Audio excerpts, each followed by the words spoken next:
Jonathan had talked about this a few weeks ago.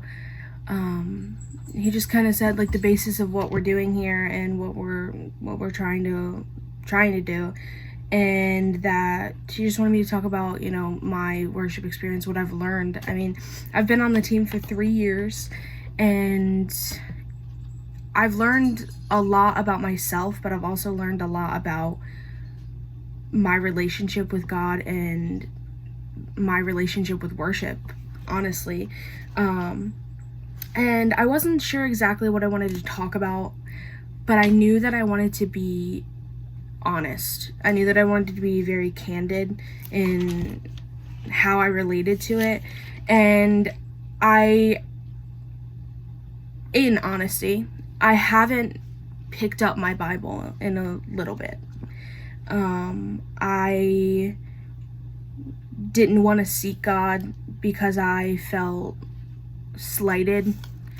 I guess you could say my life has pretty much turned completely different in the past few weeks, past few months. And so I felt distant from God. I felt far away, and I didn't want to put in the effort to get closer, to reach out to him, even though I know that he never leaves and he's constant in my life. I felt like I was pulling myself away from him, and I was pushing distant because I didn't want to confront that part of my life. And I had some sticky notes put in here that I had done when I had done a previous Bible study. And so I had opened it up, and it came to Isaiah 41, which I'm sure a lot of you are familiar with. But it was almost exactly what I needed to hear at the time, which I guess is how God usually works. He's constant. And so I actually opened it up, and I had this highlighted, and it's Isaiah 41, starting at verse 8.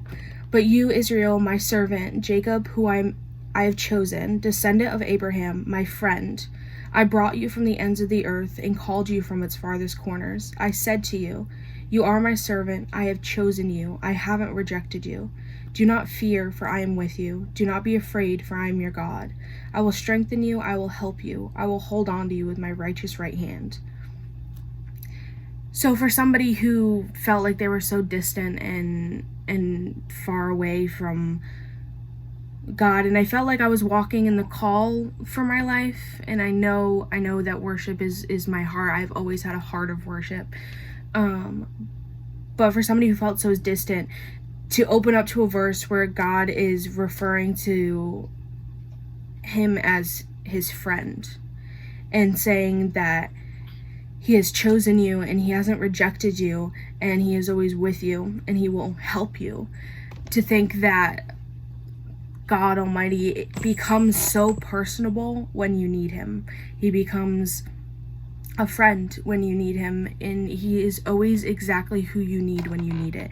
And at that time, I needed a friend. I needed a God who could come close and be a friend to me and reassure me that he has brought me from all of these things, from the farthest corners, from the ends of the earth, to where I am right now, to worship him and to give thanks, even when it seems like I have no reason to give thanks, even when it seems like everything in my life is completely in disarray and completely turned around. He has called me his friend, and he has chosen me, and he's given me a reason to worship despite